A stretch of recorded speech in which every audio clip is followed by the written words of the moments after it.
നിങ്ങളുടെ കൂടെ ഉണ്ടായപ്പോൾ ഫൈനൽ ഫൈവിലേക്ക് വരുമ്പോഴത്തേക്ക് ബൽറാം ആയിക്കോട്ടെ, അരവിന്ദ് ആയിക്കോട്ടെ, നന്ദ, ദിശ, അനുശ്രീ എല്ലാവരും പാടുന്ന അസാധ്യമായിട്ടുള്ള പാട്ടുകാരാണ്. പക്ഷെ നമുക്ക് ചിലരോടൊക്കെ കുറച്ച് കൂടുതൽ ഇഷ്ടം ഉണ്ടാവും. ഇപ്പൊ നമ്മൾ ദിശയെക്കുറിച്ച് ചില സമയത്ത് പറയുമ്പോൾ ദിശയുടെ ഒരു സിംഗിങ് സ്റ്റൈലൊക്കെ കാണുമ്പോൾ നമുക്ക് അതിനെ പുകഴ്ത്താൻ തോന്നും. അപ്പം അങ്ങനെ ഓരോരുത്തർക്കും ഓരോ യുണീക്ക് സ്റ്റൈലൊക്കെ ഉണ്ടാവും. പക്ഷെ ഇപ്പൊ ശ്രീരാഗിന്റെ മനസ്സ് ആരോടൊപ്പം ഒക്കെയാ അങ്ങനെ ഒരു ബയസ്ഡ് ആയിട്ട് നിന്നിട്ടുള്ളത്. നമുക്ക് ഷോയ്ക്ക് അപ്പുറത്തേക്ക് ഒരു ഫ്രണ്ട്ഷിപ്പിന്റെയൊക്കെ തലത്തിലോ ഇല്ലെങ്കിൽ പാട്ടുകൊണ്ട് ബഹുമാനോ ഒക്കെ തോന്നുമ്പോൾ ഇയാൾ പാടി മുമ്പിൽ വന്നാൽ കൊള്ളായിരിക്കും എന്ന് തോന്നിയിട്ടുള്ളതുണ്ടോ മനസ്സിൽ? അങ്ങനെ ഒരുപാട് പേരുണ്ട്. ഇയാൾ പാടി മുമ്പിൽ വന്നാൽ കൊള്ളായിരിക്കും എന്ന് എനിക്ക് ഈ ഷോയിൽ വരുന്നതിന് മുന്നേ തോന്നിയിട്ടുള്ളത് ഗോകുലാണ്. അതായത് ഷോയിൽ വരുന്നതിന് മുന്നേ ഗൂഗിളാണ് എനിക്കൊരു മെസ്സേജ് അയക്കുന്നത്. ഞാൻ പൊന്നുഷസ് എന്നും നല്ല പാട്ട് വെറുതെ ഗിറ്റാർ വെച്ച് പാടി അയച്ച ഒരു വീഡിയോ ഗൂഗിളിൽ എനിക്ക് ഇൻസ്റ്റാഗ്രാമിൽ ഷെയർ ചെയ്തിട്ട് ബ്രോ നന്നായിട്ടുണ്ട് എന്ന് പറഞ്ഞിട്ട് ഒരു മെസ്സേജ് അയക്കുന്നു. അന്ന് ഞങ്ങൾ രണ്ടുപേരും അങ്ങനെ ഫോളോവേഴ്സ് ഒന്നും ഇല്ല, ഞങ്ങൾ ഇഷ്ടമുള്ള പാട്ട് ഇങ്ങനെ പാടിയിടുന്നു. അപ്പോൾ ഇവൻ്റെ ഞാൻ ഫീൽഡിൽ ഇങ്ങനെ തപ്പി പാട്ട് കുറവാണ്, പക്ഷെ ഇപ്പോൾ എടുത്തു നോക്കി പാട്ട് പാടും. ഇങ്ങനെ പാടിയ പോരല്ലോ, എന്താ പാടാത്തേ എന്നൊക്കെ അപ്പം തോന്നിയിട്ടുണ്ട്, ഞാൻ പറഞ്ഞിട്ടുമുണ്ട്. അപ്പോൾ തിരിച്ചും ഞാൻ എൻ്റെ പാട്ട് അയച്ചു കൊടുത്തിട്ട് അതിൽ ഇഷ്ടപ്പെട്ടൊരു പാട്ട് അയച്ചു കൊടുത്തിട്ട് പറഞ്ഞു ബ്രോ എനിക്ക് തിരിച്ച് ഇങ്ങോട്ട് പറഞ്ഞുകൊണ്ട് തിരിച്ച് പറയണമല്ലോ എന്നോർത്ത് പറയുന്നതല്ല, ശരിക്കും നന്നായിട്ടുണ്ട്, ഞാൻ ഇപ്പോഴാണ് കേൾക്കുന്നത് എന്ന് പറഞ്ഞിട്ട്. അപ്പം എനിക്ക് തോന്നി ഇവനെന്താ ഇവിടെ ഇങ്ങനെ ഇരിക്കുന്നേ, ഇങ്ങനെ ഇവിടെ ഇരിക്കുന്ന ആളല്ലല്ലോ, എന്താന്ന് ചെയ്യാത്തതെന്നൊക്കെ തോന്നിയിട്ടുണ്ട്. ഓരോരുത്തർക്കും ഓരോന്നാണ്, ഓരോന്നിനും ഒരു ബെസ്റ്റാണ്. ഇപ്പോൾ ദിശയുടെ കാര്യം പറയുകയാണെങ്കിൽ ദിശയുടെ തൊണ്ട വരാത്തൊന്നുമില്ല. ആ ഹാർഡ് വർക്കിൻ്റെ ആ ഒരു സാധനമുണ്ട്, തെളിഞ്ഞ് നിൽപ്പുണ്ട്. പിന്നെ അരവിന്ദാണെങ്കിൽ അരവിന്ദ് ഭയങ്കര എനർജറ്റിക് ആണ്, അങ്ങ് പാടി കൊള്ളിക്കും, തുറന്ന് പാടി അടിക്കുക. പിന്നെ ബൽറാം ഒറിജിനലൊക്കെ കേട്ട് അവൻ പല പാട്ടും ഞാൻ പഠിക്കാൻ ബൽറാമിൻ്റെ അടുത്താണ് പോവുക. അവിടെ ഒന്ന് കേൾപ്പിച്ചു ഇതൊന്ന് പാടിത്തന്നെന്ന് പറയുമ്പോൾ അത് കിട്ടി കറക്റ്റ് അതേപോലെ പാടിത്തരും. ഞാൻ കേട്ടതന്നെയല്ലേ നീ കേട്ട്. അവൻ ഒറിജിനലോട് എന്താ പറയുക, കുറച്ച് ഓവർ നീതി പുലർത്തുന്ന ആളാണ്. അത്രയും നീതി വേണ്ട, അത്രയും വൃത്തി. ഞങ്ങളെപ്പോഴും അങ്ങനെ പാടാൻ കയറുമ്പോൾ പറയും, അവൻ കയറുമ്പോഴും വൃത്തി, ഓക്കെ, ഞാൻ കയറുമ്പോഴും വൃത്തി, അങ്ങനെ പറയും ഞങ്ങൾ കണ്ടിട്ടും. അതാണ് ബൽറാമിൻ്റെ ഒരു ക്വാളിറ്റി. നന്ദ ഇടയ്ക്ക് ഞെട്ടിക്കും, ഇടയ്ക്ക് നന്ദ ഞെട്ടിച്ച് കളയും. പിന്നെ അനുശ്രീ നല്ല എക്സ്പ്രഷൻസ് ഒക്കെ കൊടുത്ത് പാടും. കൊടുത്തു പാടുമെന്നല്ല, പാടുന്നതിൽ എക്സ്പ്രഷൻസ് ഉണ്ട്. പിന്നെ എല്ലാവരും ഭവനും. അതല്ലാതെ 16 പേരുണ്ടായിരുന്നല്ലോ നിങ്ങൾക്ക്? 16 പേരിൽ ഇഷ്ടം പോലെ. സിയാദിക്ക ഞാൻ പാട്ട് കേൾക്കുന്ന കമ്പനിയായിരുന്നു. പാട്ട് കേൾക്കാൻ അങ്ങനെ എപ്പോഴും എല്ലാവരും കിട്ടില്ല. പാട്ട് കേൾക്കുമ്പോൾ മിണ്ടാതിരുന്ന് മുഴുവൻ കേൾക്കുക എന്നൊരു സംഭവം ഉണ്ടല്ലോ, അങ്ങനെ അതാരും നമുക്ക് നിർബന്ധിക്കാനും പറ്റില്ല. നിർബന്ധിച്ചാൽ നമുക്ക് കേൾക്കാനുള്ള മൂടുമ്പോൾ നിർബന്ധിക്കേണ്ട ആവശ്യമില്ല. അങ്ങനെ അതങ്ങ് ഒത്തുവരണം. മിണ്ടാതിരിക്കുക എന്ന് പറയുകയില്ല. പക്ഷെ സിയാദിക്കാനായിട്ട് പാട്ട് കേൾക്കുമ്പോൾ അതങ്ങ് സംഭവിക്കും. പാട്ട് വെച്ച് തീരുന്നവരിങ്ങനെ മിണ്ടാതിരിക്കാം, പാട്ട് കേൾക്കാം, എന്നിട്ട് ഒരുമിച്ച് ചില സ്ഥലങ്ങളിൽ ഒരുമിച്ച് കണക്ട് ആകുമ്പോൾ പരസ്പരം നോക്കിയൊരു ചിരിയിരിച്ചാൽ ഇഷ്ടംപോലെ ആളുകളുണ്ട്. രാമകഥയാണ് അവസാനം പാടിയത്. രാമകഥയിലെ ഈ പറയുന്ന നമ്മൾക്ക് കേൾക്കാൻ രസമുള്ള ടഫ് പോർഷൻ ഇല്ലേ, സാരി അവിടെ മുതൽ ഒന്ന് സരി സരി സരി സരി സരി നി നി രി രി നി നി മദനി സരി ഗരി രി ഗരി രി ഗരി രി ഗരി ഗ ഗരി രി ഗ ഗരി രി സരി ഗ മ പ ദ പ പ പ ദ പ പ പ ദ പ പ ഗ പ നി നി ദ ദ നി നി ദ ദ മദനി സരി സരി സരി രി സ ഗ ഗരി രി ഗ ഗരി രി മദനി രി. നിങ്ങളിങ്ങനെ സ്റ്റേജിൽ നിന്നിട്ടേ ആ ശ്രീരാമ എന്നൊക്കെ പാടുന്ന സമയത്തുണ്ടല്ലോ ഒരു ആവേശം കിട്ടും നമുക്ക്. ശരിക്കും ആ പെർഫോമൻസിന്റെ ആ ഒരു ഗുണഭോക്താക്കളായിട്ടുള്ളത് നമ്മളും കൂടെയാണ്. നിങ്ങൾ പെർഫോം ചെയ്യുമ്പോഴും നമ്മൾ ആ ഒരു കുളിര് കിട്ടില്ലേ, അത് നിങ്ങളോട് കണക്റ്റഡ് ആണെങ്കിൽ ആ കുളിരിന്റെ ഇത് കൂടും. പേടിയുണ്ടായിരുന്നു ഈ രാമകഥയ്ക്ക്. പാടാമനമാലി എന്നുള്ള പാട്ട് പാടി, അത് പേടിയൊന്നും ഉണ്ടായിരുന്നില്ല, അതിന്റെ ഗുണമുണ്ടായിരുന്നു പാടിയപ്പോൾ. അത് കോംബോ രസമായിരുന്നു കേൾക്കാൻ. ഈ ബൽറാമായിട്ട് പാടുന്ന സമയത്ത്, കോംബോ പാടുന്ന സമയത്ത് എങ്ങനെയാണ് ഒരു ഗിവ് ആൻഡ് ടേക്കും? എന്ത് രസമാണ് നിങ്ങൾക്കിടയിൽ? രസമാണ് പാടുന്ന സമയത്ത്. ചില പാട്ടുകൾക്ക് ഭയങ്കരമായിട്ട് ഞങ്ങൾ ഒരുപോലെയാണ് ഏകദേശം ഉം. ചിന്തിക്കുന്നതൊക്കെ ചില പാട്ടുകളിൽ. ഉം. അപ്പോൾ അതിൻ്റെതായ ഒരു ഗുണമുണ്ട് വെള്ളമായിട്ട് പാടുമ്പോൾ. പ്രോപ്പർ സിങ്ക് ആയിരിക്കും ഞങ്ങൾ. ഇതിനപ്പുറത്തേക്ക് നമ്മുടെ ഒരു പ്രായം അനുസരിച്ച് കൂട്ടത്തിലുള്ള സൗഹൃദങ്ങൾക്ക് അപ്പുറത്തേക്ക് നമുക്കൊരു അഫെക്ഷൻ, ക്രഷ് തോന്നുക, പ്രണയം തോന്നുക, ഇങ്ങനെയൊക്കെ ഒരു മനസ്സിലേക്ക് പോകും. ചിലരോടൊക്കെ ഒറ്റയ്ക്ക് മാറി നിന്ന് സംസാരിക്കണമെന്നൊക്കെ നമ്മുടെ മനസ്സ് ആഗ്രഹിച്ചു വെക്കാം. അത്തരം കാര്യങ്ങളൊക്കെ എങ്ങനെയാണ് അവിടെ മാനേജ് ചെയ്ത് പോയത്? അങ്ങനെ അങ്ങോട്ട് കണക്റ്റ് ആവുന്നത് വളരെ കുറവാണ് ശരിക്കും പൊതുവിൽ. ഇപ്പൊ ഈ മറ്റേ താരാപദം പാടുമ്പോൾ അനുശ്രീയായിട്ട് ട്രോളൊക്കെ ഇറങ്ങിയല്ലോ, അങ്ങനെ ഒരു സംഭവം ഉണ്ടാവും. അത് ആ പാട്ടുമായിട്ട് ബന്ധപ്പെട്ടിട്ടൊരു, ഞാൻ പൊതുവെ സംസാരിക്കാത്തൊരു ആളാണ്. താല്പര്യമില്ല എന്നല്ല, പറ്റില്ല എന്നല്ല, എന്തിനാ സംസാരിക്കുന്നത് എന്നുള്ളൊരു ഇതാണ്, എന്തതിൻ്റെ ആവശ്യം എന്നുള്ളത്. അപ്പോൾ അങ്ങനെ അതിനപ്പുറത്ത് അങ്ങനെ ഒരു ക്രഷോ അല്ലെങ്കിൽ അത്തരം അങ്ങനെ തോന്നിയിട്ടൊന്നുമില്ല. ശ്രീരാഗിനോട് തോന്നുന്ന ക്രഷിനെയൊക്കെ എങ്ങനെയാ മാനേജ് ചെയ്തത്? എന്നോട് പൊതുവിൽ അങ്ങനെ ആരും അങ്ങനെ മുട്ടില്ല. അതുകൊണ്ട് ചിലപ്പോൾ സംസാരിക്കുമ്പോൾ എന്തത് തോന്നിയേക്കാം. പുറത്തിറങ്ങുമ്പോൾ ആരാധകര് എങ്ങനെയാ അവർ മീറ്റ് ചെയ്തത്? അപ്പൊ ആൾക്കാർ തിരിച്ചറിയുമ്പോഴൊക്കെ സന്തോഷമാണ്. പക്ഷെ ഫാൻസ് കൂടുതലാണല്ലോ ശ്രീരാഗിന്. ഞാൻ മാസ്ക് ഒക്കെ വെച്ചിട്ടാണ് നടക്കുക, എന്നാലും തിരിച്ചറിയുമ്പോൾ സന്തോഷം. നമ്മളപ്പോൾ അവരോട് സംസാരിക്കും, അവര് ഇഷ്ടപ്പെട്ടിട്ടാണല്ലോ, അതുകൊണ്ട് നമ്മൾ സമയമെടുത്ത് അവരോട് സംസാരിക്കണം. ഒരു പാട്ടുകളൊക്കെ എടുത്തു പറയും. എടുത്തു പറയും. മറ്റേ പാട്ടുകളെ കുറെ പേര് കഴിഞ്ഞ ദിവസം ഫിനാലയുടെ തലേ ദിവസം അവിടെ നമ്മൾ റിഹേഴ്സൽ ചെയ്യുന്ന സമയത്ത് ഒരു ചേട്ടൻ ഒരു കവറൊക്കെ രക്ഷത്ത് വെച്ചിട്ട് വന്നു, വടകരയെന്ന് വരികയെന്ന് കാണാൻ വേണ്ടിയിട്ട്.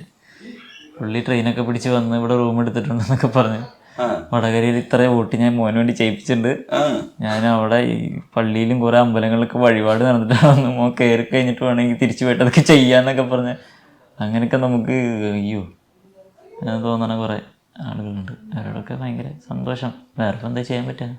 അതൊരു മൈലേജ് ആണല്ലേ നമുക്ക് ഓടാനുള്ള. പിന്നെ എല്ലാവരുടെ മനസ്സിനകത്ത് ഒരു പ്ലേ ബാക്ക് സിംഗർ ഉണ്ടാവും. അതിലേക്ക് പോകാനും സിനിമയെ നമ്മുടെ ഒരു പോപ്പുലർ മാധ്യമം എന്നുള്ള അർത്ഥത്തിൽ നമുക്ക് ആ പാട്ടിനെ ഒഴിവാക്കി നിർത്താനും പറ്റില്ല. സിനിമാ ഗാനങ്ങളായിരിക്കും മിക്കവരുടെയൊക്കെ ഫോക്കസ് എന്ന് പറയുന്നത്.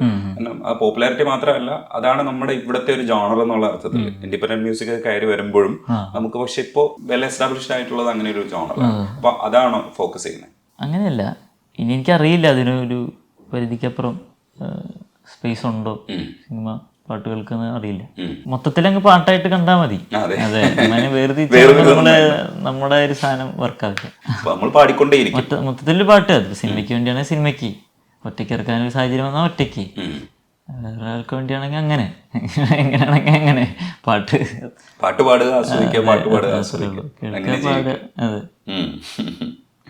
പൊന്നൂഷസ് എന്നും ഇറക്കി തുടങ്ങിയില്ലേ? പൊന്നൂഷസ് എന്നും ഭയങ്കര ഇഷ്ടമുള്ള പാട്ടാണ്. ശരിക്കും ജയചന്ദ്രൻ സാറ് അസാധ്യമായിട്ട് പാടിയിട്ടുള്ളതാ. എനിക്ക് രമേശ് നാരായണൻ സാറിന്റെ പാട്ടുകളിൽ ആ സിനിമയിലെ 2 പാട്ടും ഭയങ്കര ഇഷ്ടമാണ്. തീരത്തടിയും ശംഖിൽ നിൻ പേരു കോറി വരച്ചു ഞാൻ, തീരത്തടിയും ശംഖിൽ നിൻ പേരു കോറി വരച്ചു ഞാൻ, ശംഖു കോർത്തൊരു മാല നിന്നെ ഞാൻ അണിയിക്കുമ്പോ, ജന്മങ്ങൾക്കപ്പുറത്തെങ്ങോ ഒരു ചമ്പകം പൂക്കും സുഗന്ധം, ജന്മങ്ങൾക്കപ്പുറത്തെങ്ങോ ഒരു ചമ്പകം പൂക്കും സുഗന്ധം, പൊന്നുഷസിന്നും നീരാടുവാൻ വരുമീ സൗന്ദര്യ തീർത്ഥ കടലിൽ.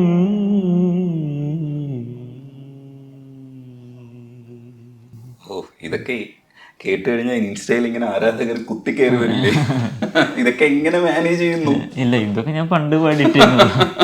ഇൻസ്റ്റയിലൊക്കെ ഒരുപാട് ഫോളോവേഴ്സ് ഉണ്ടാവും. അങ്ങനെയാണ് അവരുടെയൊക്കെ ഒപ്പീനിയൻസിനൊക്കെ നമ്മൾ എങ്ങനെയെങ്കിലും ഒക്കെ റെസ്പോണ്ട് ചെയ്യുമോ തിരിച്ച്? വേറെ ഒന്നും ഉണ്ടായിട്ടില്ല. എനിക്ക് ഇങ്ങനെ ഇൻസ്റ്റാഗ്രാമിൽ ഏത് നേരം ഇങ്ങനെ ഇരിക്കാൻ പറ്റുന്നില്ലെന്നും സമയമില്ലൊന്നും അല്ല, പണ്ട് തൊട്ടേ അങ്ങനെ ഒരു ശീലമില്ല. അപ്പൊ അതുകൊണ്ട് പഴയ പോലെ തന്നെ പോകാന്നുള്ളതാണ്. അച്ഛനെ കുറിച്ച് സംസാരിക്കുന്ന സ്ഥലത്ത് വീടിനെ കുറിച്ച് സംസാരിക്കുന്ന സമയത്തും ഒക്കെ പരസ്പരം ഹഗ് ചെയ്യാത്തതിനെ കുറിച്ച് അവിടെ ഒരു ഡിസ്കഷൻ വന്നായിരുന്നു. അപ്പം അങ്ങനെ ഒരു അറ്റ്മോസ്ഫിയറിലാണോ ശരിക്കും വളർന്നു വന്നത്? അങ്ങനെ ഒരു ശീലമില്ല എന്ന് പറഞ്ഞാൽ വേണ്ടി വന്ന ഹഗ് ചെയ്യാം. അതായത് നമ്മുടെ ഒരു വേ ഓഫ് ഷോയിങ് ലവ് അതിന്റെ ഭാഗമായിട്ട് അത് ഉണ്ടായിരുന്നില്ല എന്ന് മാത്രം. അത്രേ ഉള്ളൂ. അതാണ് ആൻസർ. അതെ, അത്രേ ഉള്ളൂ. പക്ഷെ അവിടെ സംസാരിക്കുന്ന സമയത്ത് പലപ്പോഴും ആൻസറുകൾ പൂർത്തീകരിക്കുന്നതിന് മുമ്പ് തന്നെ കൗണ്ടേഴ്സ്. അതാ പ്രശ്നം. എനിക്ക് സംസാരിക്കാൻ കുറെ സമയം വേണം. ഞാൻ വളരെ ലേഖടിച്ച് സംസാരിക്കുന്ന ഒരാളാണ്. അതുകൊണ്ട് അപ്പോഴേക്കും അത് ഷോയിൽ ഇങ്ങനെ മറ്റേ വിധിച്ചേട്ടൻ അവിടെ ഇരിക്കുന്നതുകൊണ്ട് അപ്പൊ ഇങ്ങനെ ഓരോന്ന് എനിക്ക് പരിചയമില്ലാത്തൊരു എന്ന് പറയുമ്പോ അച്ഛനും അമ്മയോ എന്ന് അപ്പൊ നമ്മൾ പറയാൻ ഉദ്ദേശിച്ചതും പറയാൻ പറ്റില്ല. പിന്നെ ഇടയ്ക്ക് പറയുന്നുണ്ട് ഞാൻ പറഞ്ഞോട്ടെ, ഞാൻ പറഞ്ഞു തീർക്കട്ടെ. അല്ല, അത് അറിയാതെ വരുന്നത്, അത് ഒന്നും ചിന്തിച്ചിട്ടൊന്നും പറയുന്നല്ല. ഞാൻ അങ്ങനെ പറഞ്ഞു വരുമ്പോ ഞാൻ അതിലായിരിക്കുമല്ലോ. അപ്പൊ അവിടെ നിന്ന് എന്തെങ്കിലും പറയുമ്പോ നിക്ക് ഞാൻ പറയട്ടെ, നമുക്ക് അറിയാതെ വരുന്നതാ. കൗണ്ടേഴ്സ് പലതരത്തിൽ പാഞ്ഞു വന്നിട്ടുണ്ട്. ഈ LLB പഠിക്കുന്നത് കൊണ്ട് മറ്റേ വാഴയെ വെച്ചിട്ട് വാദിക്കാൻ പറഞ്ഞു, വാഴക്കൊല മോഷണം പോയതിനെ വെച്ചിട്ട് വാദിക്കാൻ പറഞ്ഞു. പക്ഷെ അവിടെയൊക്കെ പെർഫോം ചെയ്യുന്നില്ല. സത്യത്തിൽ പെർഫോം ചെയ്യണ്ടെന്ന് വിചാരിച്ചിട്ടാണോ അതെ അങ്ങനെയാണോ ശ്രീരാഗ്? നമ്മളിപ്പോ അതേപോലെ പെർഫോം ചെയ്യണമെന്ന് വിചാരിച്ചാൽ അതോട് നടക്കുന്നില്ല. അവര് ഭയങ്കര ഫാസ്റ്റ് ആണ്. ഫാസ്റ്റുമാണ്. പിന്നെ ശരിക്കും ഇപ്പൊ നമ്മളൊരു കേസ് വാദിക്കാൻ വന്നിട്ട് ആ രീതിയിലല്ല അവിടെ നിന്ന് പറയുന്നത്. അപ്പൊ നമുക്കത് മാനേജ് ചെയ്യാൻ പറ്റില്ല. അല്ലെങ്കിൽ പിന്നെ നേരത്തെ നമ്മള് സ്ക്രിപ്റ്റ് ചെയ്തിട്ട് വരണം. അങ്ങനെ ചോദിക്കുമ്പോ ഇങ്ങനെ പറയാം, അതില്ല, ഇതിപ്പോ കോടതിയിലുള്ള പോലെ പറ എന്ന് പറഞ്ഞിട്ട് നമ്മൾ പറഞ്ഞു തുടങ്ങുമ്പോൾ അവിടെ നിന്ന് വരുന്നത് കോടതിയായിട്ടൊരു സ്വഭാവം ഇല്ലാത്തൊരു സംഭവം. അപ്പോൾ നമുക്ക് തിരിച്ചതേപോലെ റെസ്പോണ്ട് ചെയ്യാൻ പറ്റാത്തതുകൊണ്ട് എന്ത് നിങ്ങൾ പറയുന്ന പറഞ്ഞാൽ സ്റ്റക്കായി പോവാണ്. അത്രേ ഉള്ളൂ.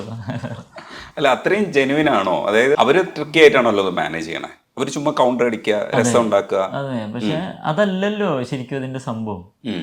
അപ്പൊ ഞാൻ എന്തിനു അറിയാത്തൊരു അല്ല വെറുതെ അതല്ലാത്തൊരു സാധനം പറഞ്ഞ് വെറുതെ എന്തിനു ഞാൻ ചിരി പടർത്താൻ വേണ്ടി എന്തിനു ഞാൻ ഇല്ലാത്തത് പറയണം ഒരു തോട്ടാണ് പറഞ്ഞ് ചിരി പടർത്താലോ എന്നുള്ള തോട്ടാണ്. നമ്മള് അറിയാത്ത കാര്യത്തെ പറ്റി അഭിപ്രായം പറയാതിരിക്കുക. ചെറിയ തരത്തിലുള്ള ഒബ്ജക്ഷൻസ് ഉണ്ട്. കാരണം അങ്ങനെ അല്ല അത് റെൻഡർ ചെയ്യേണ്ടതെന്നാണ് ശ്രീരാഗ് വിചാരിക്കുന്നത്. അതുകൊണ്ടാണോ സ്ട്രക്കായി പോകുന്ന ആ സ്പേസിൽ? ഞാൻ അങ്ങനെ പൊതുവിൽ വിചാരിക്കുന്നില്ല. ഞാൻ ചൂസ് ചെയ്യുന്നത് അതാണെന്ന് മാത്രമേ ഉള്ളൂ. മറ്റൊരാൾ അങ്ങനെ ചെയ്യണമെന്ന് ഞാൻ പറയുന്നില്ല. അതെനിക്ക് ഇഷ്ടമല്ലെന്നും പറയുന്നില്ല. അത് തെറ്റാണെന്നും ശരിയാണെന്നൊന്നുമില്ല.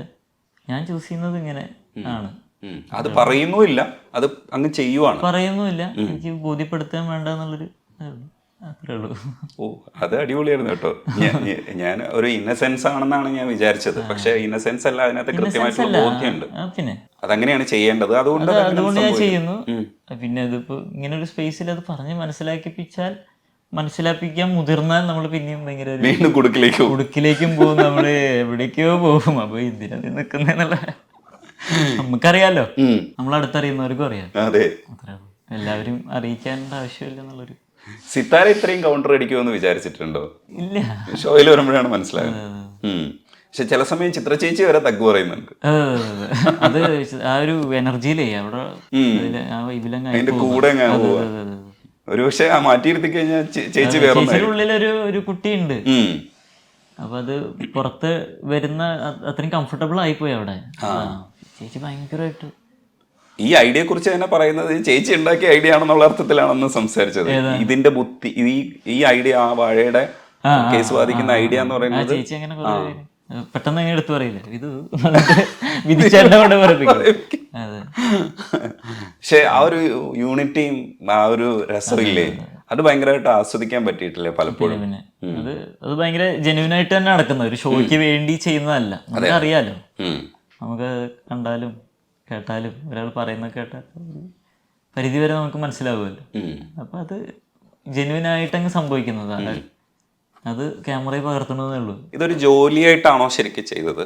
പക്ഷെ ഒരു ആസ്വാദനം എന്നുള്ള അർത്ഥത്തിൽ മാത്രമാണോ കണ്ടത്?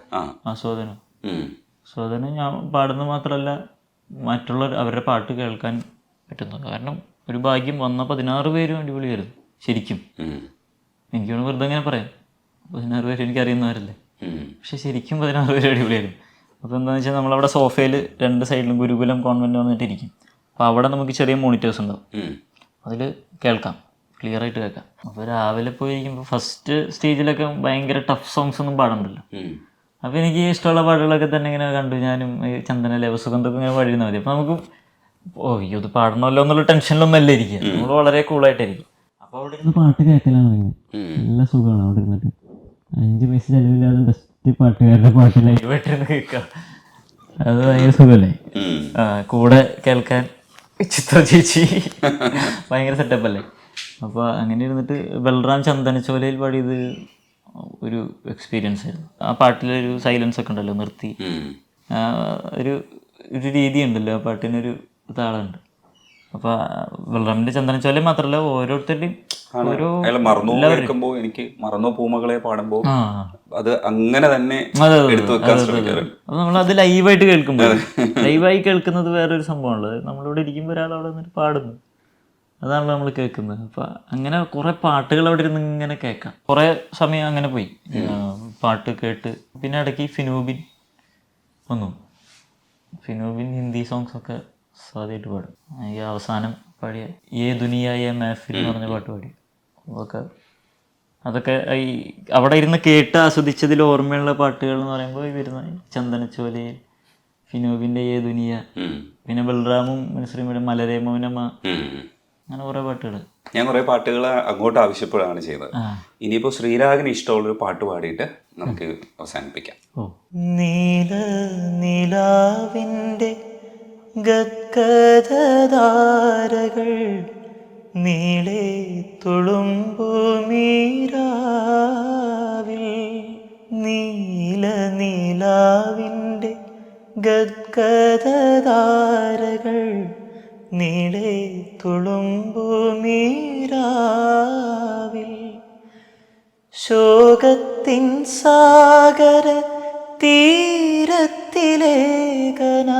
ശോകത്തിൻ സാഗര തീരത്തിലേകനായി കണ്ണീരണിഞ്ഞു ഞാൻ നിൽപ്പൂ, കണ്ണീരണിഞ്ഞു ഞാൻ നിൽപ്പൂ, തേടുന്നതാരേ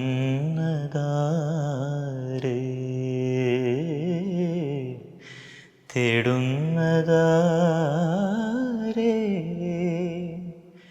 തേടുന്നതാരേ,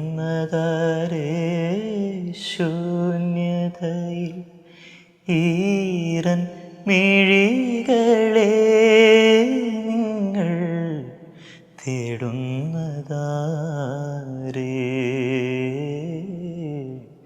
തേടുന്നതാരേ. എനിക്കിഷ്ടമുള്ള പോലെയാണ് പോയി.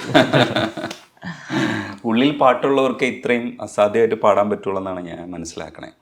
എന്തായാലും ഇതിങ്ങനെ തന്നെ തുടരട്ടെ, ആളുകളുടെയൊക്കെ മനസ്സിൽ ഇതേപോലെ തന്നെ നിലനിൽക്കട്ടെ.